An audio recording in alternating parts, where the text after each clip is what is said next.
The Paul Wells Show is made possible by McGill University's Max Bell School of Public Policy, where I'm a senior fellow. The audience for this podcast has grown so rapidly this season. New episodes routinely get 4 or 5 times as many listeners as they did a year earlier, which means a lot of you probably haven't heard episodes from the very beginning of this podcast's run. This week, I'm going to go part way towards fixing that. I'm sending you a repeat of an episode that first went out 2 years ago. My guest is Margaret MacMillan, probably Canada's leading historian. As you'll hear, when we spoke in Toronto, there was a lot going on in her life, in the life of the nation, and in the world. Some things never change. We had a great talk. I know you'll enjoy it.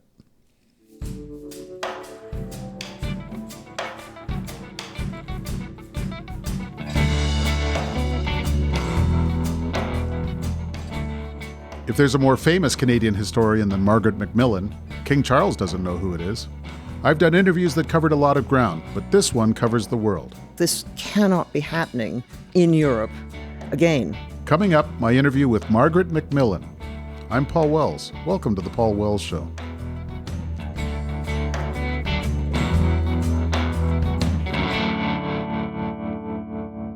I guess I should be more surprised to learn that when she was writing the book that changed her life, Margaret MacMillan couldn't find a Canadian publisher. So she published her history of the Paris peace talks after World War I in England first. It was a huge bestseller. It won a bunch of big prizes, and it was 5 years before the book finally came out in Canada under a new title, Paris 1919. That book ended MacMillan's quiet little career as an academic historian and established her as one of the small group of people who helped the world understand itself better. She followed Paris 1919 with one bestseller after another, Nixon in China, The War That Ended Peace, her Massey lectures published as History's People. She moved to Britain, where her great-grandfather David Lloyd George was Prime Minister a century ago, to serve as the warden of St. Antony's College at Oxford. She's back home now. But a few months ago, she got a very special phone call from the King. And that's where our conversation begins. I interviewed Margaret MacMillan at the Munk School at the University of Toronto in front of an enthusiastic live audience, as you'll hear.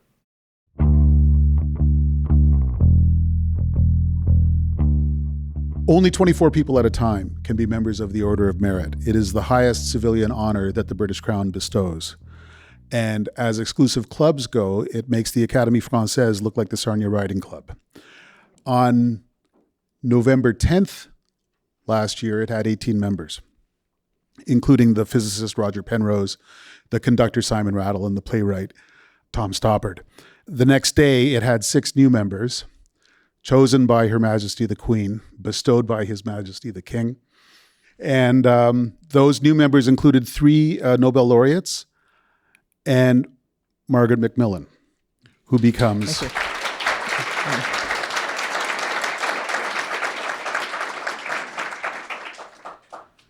who becomes the second Canadian to be a member of today's Order of Merit with Jean Chrétien.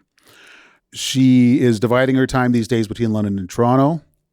She's a former provost of Trinity College. She is a former warden of St. Antony's College at Oxford. I find these titles tremendously intimidating, so I'm just happy to call her my friend Margaret MacMillan. Thank you for joining us tonight. Thank you very much. Thanks.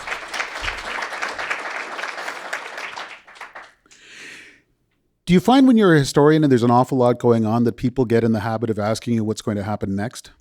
Yes, and it's the question historians always don't want to answer. We're not good at predicting the future, and we usually get it wrong. But people do ask us, or they say, isn't this just like the First World War? What do you think? And the temptation always is to go back and look for parallels. I am cautious because I don't think history repeats itself in a neat, precise way. I think you often get coincidences, you get similar things, but you often get differences. And so the world of 2023, 2022 is very different from the world of 1914 or 1939. Nevertheless, I think we can often see parallels or similarities between the past and the present. My own tiny version of that is that I've spent 2 of the last 3 weeks in Toronto, and I spent one night on stage with Bill Morneau, and I can't count the number of people who've asked me who the next Liberal leader will be, and I haven't the foggiest. Do you think the study of history actually helps you to see the future? I think where it helps is it opens up possibilities. And so if you know the history of Russia and you know the history of Russia's domestic politics, it's quite legitimate at the moment to ask, is Putin going to last? Is there going to be a revolution? Is there going to be a palace coup? What might happen? Because this has happened before in Russia. So I think we can ask questions. And I think being able to ask a question often is the beginning of trying to understand something. If you can't ask a good question, you're not even going to be able to know where to look for answers.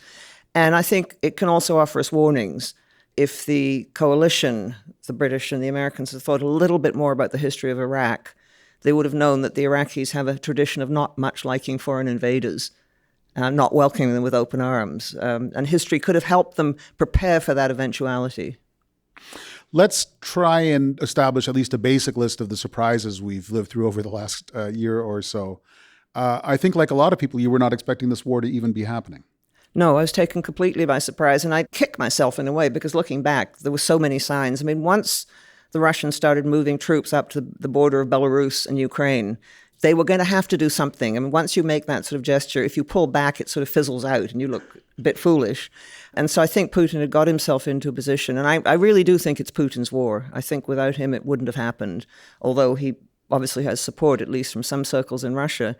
But I think once he'd got into that position, it was quite clear in retrospect that something was going to happen. But I was surprised, and I think I was surprised also because, like most of us probably in this room, I've lived in peaceful countries all of my life. And war has been something that, again, I suspect for most of us happened elsewhere, happened in the past or happened in other parts of the world, but not to us. Historians even talk about the long peace since 1945. And so I think there was a shock. This cannot be happening in Europe again. It was a shock. And it was also, I think, when you looked at the cities in Ukraine, and I remember thinking this, I lived just over here in a high-rise apartment, and I thought, as I looked out my window, I thought, that's what people in Kyiv and Lviv are looking at. But what they're looking at also is once the war started, the missiles and the bombs coming in. Do you think Putin knew he'd be invading, 5 months before he went in, or was it a last-minute decision? I think, as much as we know, and knowing about how his mind works is a subject of immense speculation and not much evidence, I think, because he lives such a secluded life. I think he was prepared for it himself, certainly. He'd been talking about it. He'd been talking for a long time about how Ukraine wasn't a legitimate country, how it had always been part of Russia. He wrote that infamous essay in the summer of, I think it was 2021, before the invasion, which I read. Not a great essay. If I were grading it, I wouldn't give it a good grade. But it was something he took seriously. He spent a lot of time on it, apparently, and he believed it. And so I think he'd convinced himself that Ukraine was part of Russia, ought to be part of Russia. And he'd got away, of course, in 2014 with taking Crimea. And the West had done nothing. And so I think he thought this is going to be a piece of cake.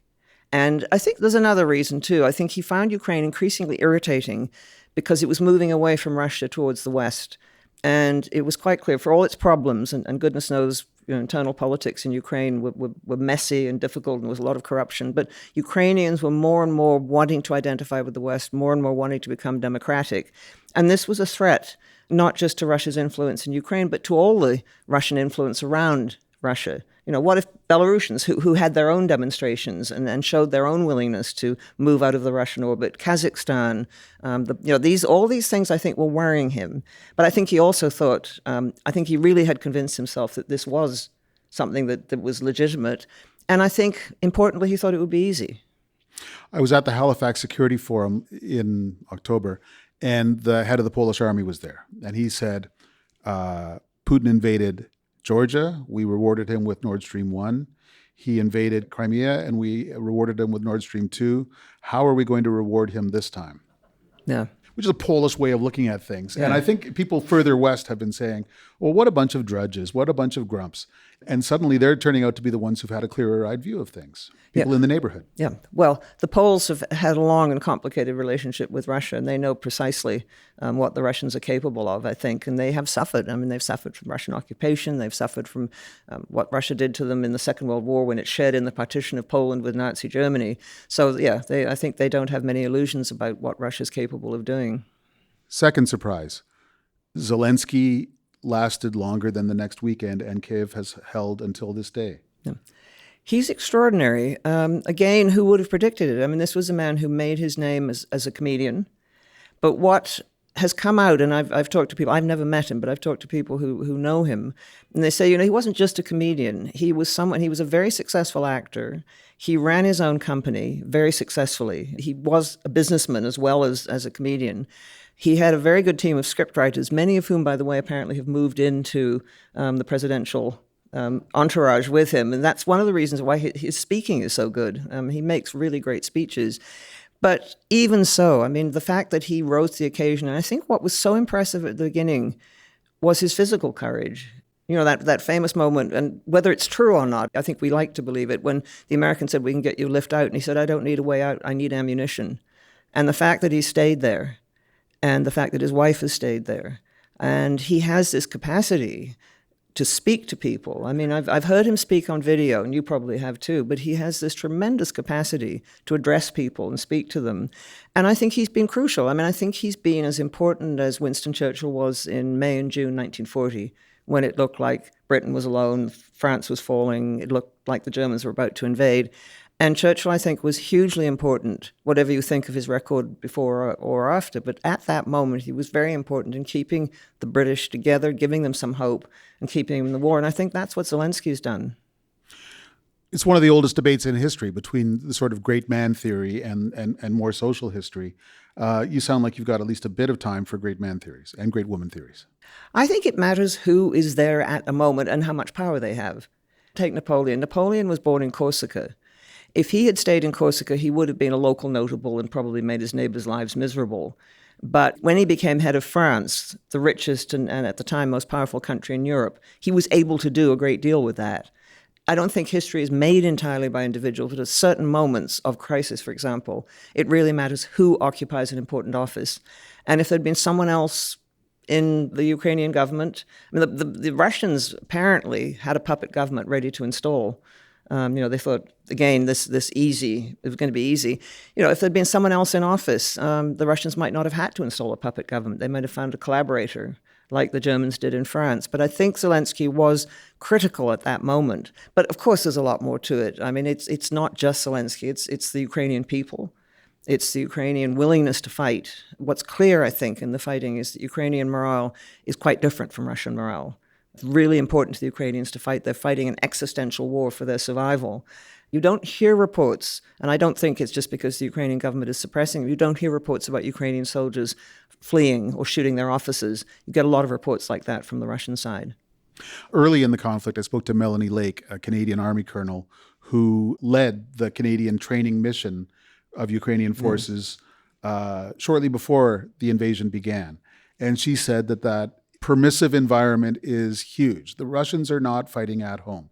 The Ukrainians are. They're not welcome, and the Ukrainians are helped. And that is something that doesn't occur to most of us who aren't in the fighting arts, but it's a big deal. Yeah. And the Ukrainians, I think, have a much better military organization. I mean, they've been fighting, of course, since 2014. When they didn't do well, but they've overhauled their armed forces. And I think this has been important with the help of the Canadians and the British and the Americans and so on. What's interesting now, of course, is the Canadian, British, and Americans and so on want to learn from the Ukrainians, because the Ukrainians are learning on the battlefield as they fight. But I think it is different. And I think what has become clear about the Russian army is the corruption. A lot of those trucks in that big long column that came down at the beginning of the war had tires that burst because someone had bought inferior tires and pocketed the difference. There's a lot of problems like that. Their logistics have been absolutely appalling. And they also have a very sort of top-heavy military. They have a lot of officers, but very few non-commissioned officers. And so that's why quite a few Russian officers have actually been killed, because they've had to go into the field to try and encourage the men.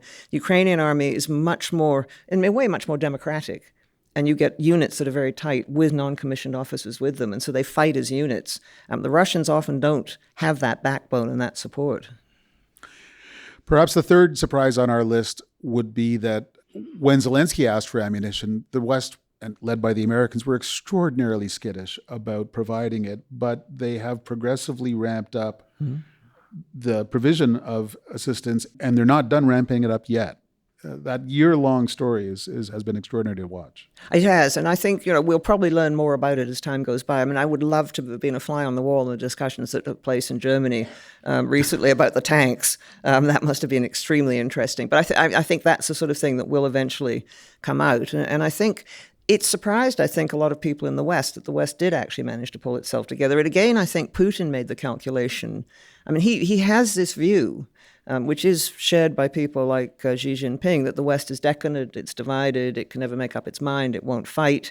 And I think it's come as a real shock, and perhaps shocked a lot of people in the West as well. And at every step of the way, it's been terrifying. You and I both know people who say at almost every step of the way, look, this is dangerous, it's risky. Please, isn't it now time for Ukraine to sue for peace? Well, of course it's dangerous. Any war is dangerous, and what is really dangerous, of course, is the threat that Putin's been using of it escalating to nuclear weapons. It's also dangerous, and would be dangerous for the future, to give way to that threat. I would hate to be in the position of having to decide how to respond to that threat. But I think what is important is that, the Ukraine has fought. What is going to complicate making any sort of peace, I think, are a number of factors. One is I don't see any indication the Russians are ready to talk yet. They're planning fresh offensives and they don't seem willing to talk at all. And the second thing, of course, is what Ukraine will do, because the Ukrainians are the ones actually doing the fighting, and they are going to have a say. And, it's going to be very, very difficult, I think, for Ukraine to say, look, we can accept Russia having some of the eastern parts of Ukraine, we can accept Russia having Crimea. Given what they've gone through and what they've lost, will they be prepared to do that? I mean, making peace is always so difficult because you have a number of players, and the big powers can do what they want, but I think what happens on the ground is going to matter too. So what else do you want to talk about? Something cheerful. Not yet. You're a great friend of Britain. Is it disappointing? Do you have pangs watching how Britain is, to some extent, distracted from the role that it could have been playing in all of this by everything else that's been going on? Brexit. Yeah. I mean, I thought at the time it was a bad mistake. The referendum was very tight. I don't think the Conservative government needed to have taken it as decisive. I think they could have taken it as indicative. Instead, they chose Cameron, and then after him, Theresa May chose to take it as sort of marching orders from the British public. It seemed to me very telling. The day after the vote, there was the biggest Google search, I think I'm right, is what is the EU? And these were people who had voted to leave it. I think the recent polls show that something like only a third of people in Britain still think it was a good idea. But what happened at the time, and it shows the danger, I think, of referendums, is they pose a very simple question, yes or no, but often leave out all the complexities. And the people who were pushing for Brexit made all sorts of promises. It's going to be wonderful. Everything's going to be absolutely great. You're going to be this money part. You're going to have all these wonderful things. Nothing will change. I think if the British had been told that they couldn't take their pets to the continent without getting special veterinarian certificates, it might have made a difference. It's caused tremendous angst. If they'd been told they couldn't stay in their lovely holiday cottages in Spain and Portugal and France for more than 80 days at a time, it might have made a difference. But the Brexit campaign was a very clever campaign, and they painted a very rosy picture. And basically their slogan was take back control, which is wonderful, but they didn't really go into details. And the Leave campaign was hopeless. And the Leave campaign said, well, if you leave, you will be £2.30 off worse a week. It just didn't appeal to the heartstrings. And I think there's been a lot of remorse, but I don't think either the big political parties wants to reopen it at the moment. Labour is skirting around it, talking about maybe trade deals, but not talking about going back in. People I talk to say that they think it'll take a generation. But it's been an act, I think, there'll be many who disagree with me, but I think it's been an act of self-harm. And the latest prediction of the British economic status is by next year, British people will have about the same average income as Slovenians. And Slovenia is a nice and increasingly prosperous country, but it's not a big industrial and economic power like Britain is. And I think there's a lot, the concern about the public services, the strikes that are going on, the failures of the national health. I had an email today from someone who was sitting in a hospital emergency room with someone who needed a scan, and they've been there for 10 hours. We know that these things can happen, but this is more and more common in Britain. I think it really is a worry. One of the lessons of history, he said to the famous historian, is that decisions are for keeps, whether you think they're going to be or not, a lot of the time. Yeah. They're sometimes very hard to reverse. And I think it would be hard now to reverse Brexit. I think it can be ameliorated. I think eventually the British will have to get, I mean, it just simply doesn't make sense to cut yourself off 20 miles away from your biggest trading partner and make trade with that biggest trading partner difficult. I mean, there was all this fantastical notion, I think it was fantasy, that Britain would become a Pacific power, become a global power. I started to collect all the different terms that various conservative cabinet ministers, and I can't remember their names because they came and went like, revolving puppets. Britain was going to be global Britain, Singapore in the Thames, technological hub of the world. My favorite one was, I can't remember his name, Dominic Raab, who's back in the cabinet, and he was foreign minister at the time. He said, Britain is going to go from being a whale into a dolphin. What does that mean? But these were the sort of things that were being said, and I think, that there were meant to be all these trade deals with Canada, with Australia, with the Trans-Pacific group. It's not happening, or they're driving very hard bargains.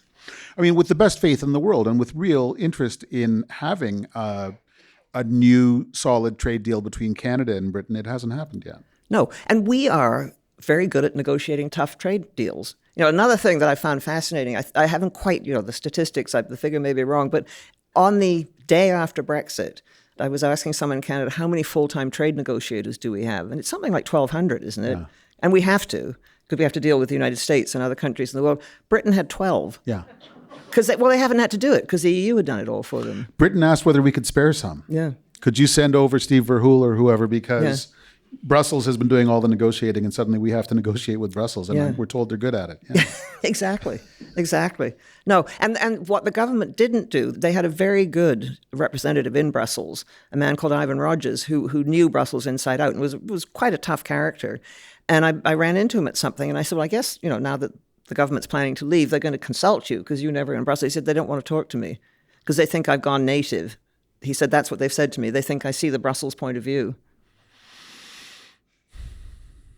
It's What's happening? Depressing story, I think. But it's the only kind we're selling tonight. What's happening with the European Union minus Britain? This could be kind of a moment of triumph for Europe with a common enemy and a common cause. It's really interesting, and I don't know, because I think there's a lot of bitterness among a lot of the Europeans about the British leaving and about the way in which they left. And there's still the issue of the Northern Ireland Protocol. How is that going to work? I mean, you've got this absurd situation where Northern Ireland is part of the United Kingdom and the Republic of Ireland is part of the European Union, and how is that going to be managed? And so far it hasn't been managed well. So I think there's quite a lot of bitterness. I mean, the British keep on saying it will not affect our relationship in other ways, and the security relationship does seem to be strong. But I think it has left Europe in some ways weaker. On the other hand, there are a lot of Europeans who say, the British were such a pain in the neck when they were inside the EU. They were always complaining and always wanting special deals. We're stronger without them. So there was a piece in the Financial Times yesterday that suggested the center of gravity, power, influence in Europe has been moving sharply east, basically east of Germany. Yeah.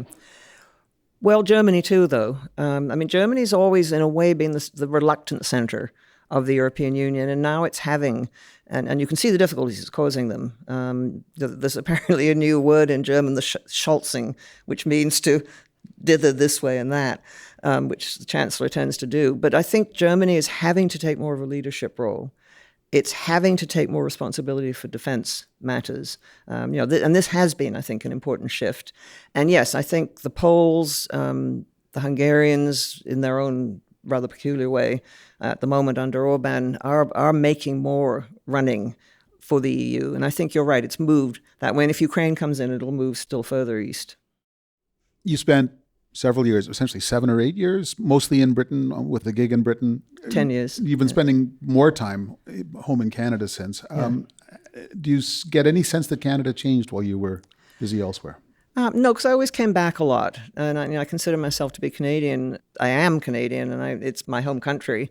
I don't think we've changed a lot. I think we're still a very decent country, although sometimes when I read the papers, you'd think we're sort of on a par with, North Korea as far as horrible regimes go. I mean, we don't seem to have confidence in ourselves. And, most other people in the world think we're probably one of the nicest countries in the world. But we are terribly good at seeing, I know we've got things wrong with us, but we do seem to take a very pessimistic view of ourselves. I don't know if you'd agree, but... Yeah, I've been kind of going with the pessimism lately. I took the subway up tonight, and I was like, everyone was eyeing each other warily, and it's been a bit of a rough week on the subway in Toronto, and we didn't Brexit from anything. Like, we don't have anyone to blame for this, but...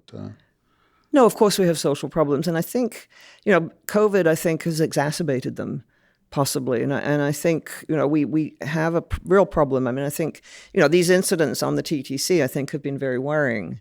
And I don't think we know enough yet about why they're happening. And therefore, we have to know something more about them before we can think of solutions. But if people can't feel safe in public transportation, that is a real blow to life and movement around the city. Okay, let's turn to something quite a bit more cheerful. You're working on a new book. Mm-hmm. Tell us about it. It's going very slowly.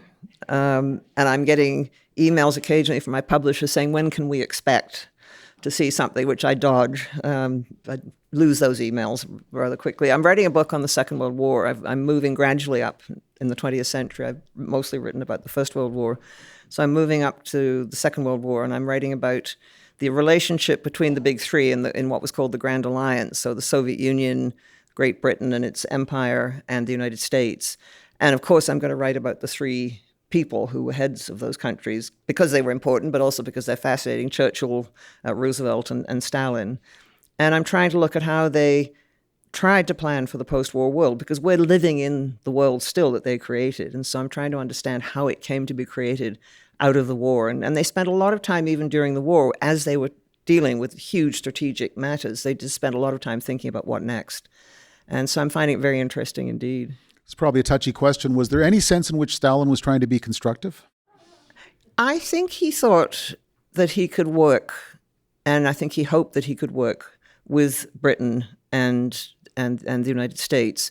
He didn't want another war. He probably thought, given his whole life and his whole ideological bent and the way in which he looked at the world, I think his ideology mattered enormously. He thought that sooner or later there would be a showdown between capitalism and communism. But he thought for a time they would be able to work together while the Soviet Union grew stronger. He also thought that if a war came, it would initially come between the two great capitalist powers as they fell out, because that was the way he and his colleagues saw the future, that capitalists were bound to quarrel about controlling the world. And so I think he thought he had time, and I think he thought he could work for a while, both with Churchill and Roosevelt. But I think he failed, as you wouldn't be surprised, to really understand the nature of democracies. And he didn't understand that in the United States and Britain, governments had to actually pay attention to what their people wanted. And I think he thought he could outmaneuver them and do what he wanted. And I think he behaved in ways that actually alienated both the United States and Britain much sooner than they needed to have been alienated from him. I should admit that I was asking potentially a terribly taboo question when I asked you about a book in progress. Well, that's all right.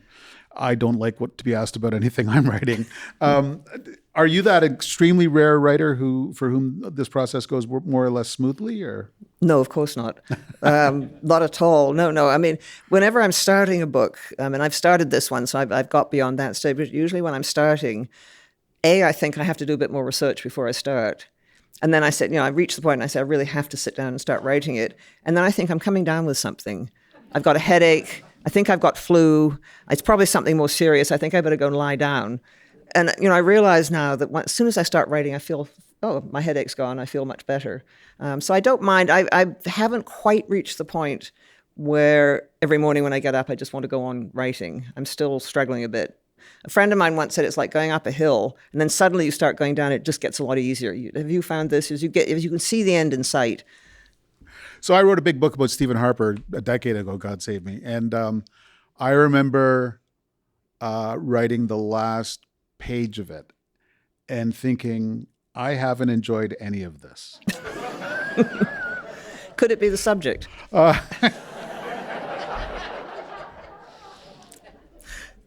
Steve Paikin nailed me. I was on his TVO show and he said, do you like him? And I had to admit that I did. And there are people who are still holding that against me. No, I think he's a very intelligent man and understands a great deal about politics. So it was only because you asked me a difficult question that I asked you. There you go. There you go. Where's China in your book? Is it anywhere in your book?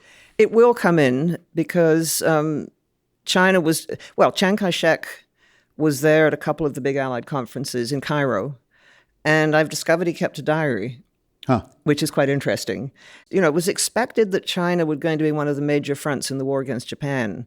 Until about the end of 1944, the Allies were planning for a major land offensive in China because the Japanese occupied so much of it. And I think it was felt that China was going to be a key player in the defeat of Japan. That changed, of course. But I think Roosevelt in particular wanted China to be, he had this vision of the four policemen for the post-war world, the three allies and then China. And China would be sort of the regional policeman for Asia. And so China will come in, because it was something that the Allies thought a lot about, particularly because Roosevelt wanted to think about it. You see where I'm going with the question. China is the other big piece of the puzzle that we haven't really discussed yet. And it feels like something's happening vis-a-vis China's position in the world in the last year or so. It's interesting, isn't it? Because I think there's been a sort of pessimism in the West, probably until very recently in government circles and elsewhere, that China's unstoppable, that it seems to know exactly what it wants to do. It has enormous economic power. It's got this huge influence around the world. Xi Jinping has got almost complete control over it, particularly since he's now been appointed essentially for life, as far as I can see, as head of the party and president of China. And now we're seeing cracks. And it's quite clear that the lockdown, the complete and total lockdown, didn't work, that people are fed up, that there is now, I think, more criticism and more resistance to the government than anyone had expected. And Xi Jinping's position, I think, is more in question. He's still enormously strong, but perhaps more in question than it has been. I mean, he's accumulated a huge amount of power. But if you accumulate a huge amount of power, then you get blamed for everything. Yes. And I think this is now happening. And it's quite clear also that China backed the wrong horse in Russia. I think they thought that the Russians, like the Russians themselves, thought they were going to have an easy time of it. And this has not, I think, helped China. And the fact that Russia has shown itself to be so incompetent, I think is the right word, militarily, doesn't make it look like a very reliable ally. And you notice the Chinese have been pulling back a bit. And I think Xi Jinping said fairly recently that negotiations should happen. So I think his position is still strong, but there will be a great many people in China who will be looking for any sign of weakness. I mean, he has managed to alienate a great many people. I mean, his successive purges of the party, his attacks on big business. I mean, all of this has put him in a powerful position, but it's also made him a lot of enemies. And I think that if anything goes wrong, it is quite possible that there will be those who think the time has come for him to go. I'm not expecting anything very dramatic soon, but it's looking different, isn't it? And there's also the demographic problem, which we're all now more aware of. For 7 or 8 years, it seemed like China was ascendant in the world and that he was ascendant both within the party and over the entirety of the Chinese population. And now none of that seems quite as sure. Yeah. You see it. I mean, he's also managed, if you think of his foreign policy, he's managed to alienate most of China's neighbors. Relations with India are very bad. There have actually been clashes on the common border they share up in the high Himalayas. South Korea is not a friend. Japan is now thinking of upping its defense budget in response to Chinese moves in the seas around Japan, and is contemplating, I understand, getting nuclear weapons, which is a rather alarming prospect indeed, but Japan could certainly do it. China's alienated the Philippines, alienated South Vietnam. I mean, it's a long list. China's really only good local friend is North Korea, which, quite frankly, if I was looking for friends, I wouldn't look there. No. Well, they're kind of like Canada, aren't they? Sorry. Can Canada be anything but a spectator to most of this? So the Minister of Foreign Affairs brought down an Indo-Pacific strategy last month. Have you read it? No. No. Have you? Oh, God, no. I'm waiting for the movie. But it's an eternal question. Can we have any influence except as members of alliances? And even then? I think we have to have influence as members of alliances. I mean, I think we have always been a multilateral power. I mean, we came of age inside the British Empire and became, I think, an important player within the British Empire, certainly by the time of the First World War and in the 1920s and 1930s. Then after the Second World War, we were one of the founder members of NATO. In fact, we played a very important part in founding NATO. We really pushed for that. And so I think we have a strong tradition of multilateralism, which makes sense. It is partly a balance against the United States. It's partly a way of influencing the United States. I think both of those have been considerations for us. I think we also have a sort of power which is perhaps not multilateral and not part of a group, and that is simply we have soft power. We set an example. We're seen as a good power. We're seen as a power which helps others. We have done a lot over the years, and we're seen as a power to emulate. And so in that, I think we have a sort of individual power. But I think we have to work within alliances. And, I think our fundamental problem is that we're not many people in a huge piece of real estate. And it's a huge piece of real estate which has things that other people want. And I think increasingly we're going to have to, and we are thinking about the Arctic, with climate change, which of course is the existential problem. But with climate change, what is happening is the Arctic's becoming more accessible. I find it ominous that China now describes itself as an Arctic and Antarctic power. Huh. But it shows a sort of aspiration. But there will be things there that powers such as China want. And we're going to have to think about how we manage that. How does one get informed that one has become a member of the Order of Merit? I got an email which said, please phone the King's secretary on this number. And so I thought, what's this about? And so I phoned, and this voice said, Buckingham Palace. And I said, can I speak to the King's private secretary? He said, who are you? So I said, well, I got a message to call the King's private secretary, so I did. And so that's how I found out. And then he was extremely nice, and he said, oh, thank you for calling back. And I said, what's it about? And he said, well, we've been taking advice on the Order of Merit. And so I thought, honestly, and I'm not making this up, I thought they're going to say, such and such an historian has been mentioned, what do you think? And I said, well, how can I help? And he said, no, you've been nominated. So at that point, I sort of babbled. I didn't make much sense. I said, what? Anyway, so that's how I found out. These things are not competitive, but your great-grandfather was David Lloyd George, the Prime Minister of Britain. Yeah. Was he a member of the Order of Merit? Yes. Okay. I when I found out about it, I went and looked it up. Wikipedia has a list of everyone, so I went to Wikipedia and looked it up, and he was. And each one, I looked at the order, each one has a number on it. And my number is 31, so I looked to see who was number 31, but I think it doesn't work exactly like that because you have to give it back, and so it's recycled. Wow. A friend of mine had to take, can I tell a story about Absolutely. it? A friend of mine had to take one back when your heirs have to take it back, and a friend of mine took back one for someone he knew who died. And he thought, well, it'd be some sort of ceremony. So he rang up Buckingham Palace and said, I've got to return an Order of Merit. Oh, they said, could you pop it in an envelope and drop it at the gate?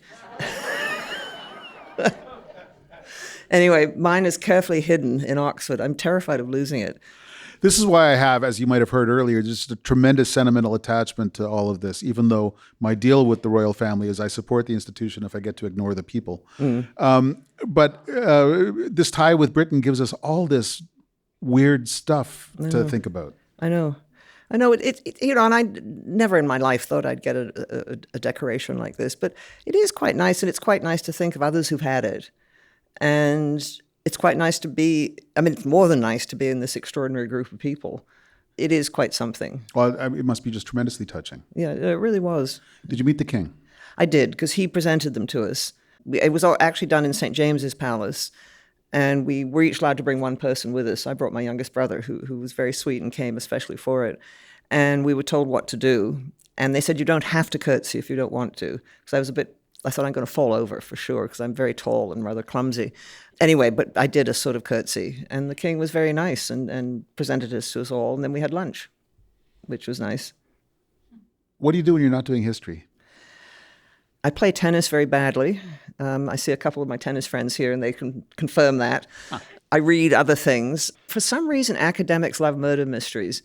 Every academic I know reads lots of them. I don't know if you read them, but I read tons of them. No, not nearly enough. Very few, actually. Yeah. No, I don't know whether it's academics sort of longing to murder each other and we just like to read them, or it's an outlet of some sort. I don't know why, but it seems to be an occupational hazard. You wrote a biography of Stephen Leacock at one point. Yeah. A wonderful humor writer and prominent economist. Very interesting man. He was a great sort of public intellectual. I've always found, I didn't like all his writing, but he wrote some extremely funny things. And I still think Sunshine Sketches is absolutely wonderful. And I was interested. It was a series that Penguin were doing, and they said you could choose who you wanted, and they wanted sort of unexpected choices. And I thought, I'll write about him. And he wasn't an easy person. I think he could be very grumpy. I think we've covered the waterfront quite nicely. Have we left ourselves very depressed and everyone else very depressed? Probably. Well, that's why I wanted to end with Stephen Leacock. Okay. Margaret MacMillan, thank you so much for gracing us with your presence. Oh, come on. Thank and you filling for us in on inviting current me. affairs. And I hope we get another chance to talk again soon. I really enjoyed it. Thank you very much. Thanks to y'all.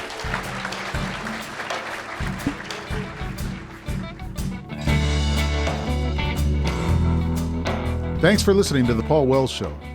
The Paul Wells Show is produced by Antica. Our senior producer is Kevin Sexton. Our associate producer is Haley Choi. Our executive producer is Lisa Gabriel. Stuart Cox is the president of Antica. If you're enjoying this show, spread the word. We'll be back next Wednesday.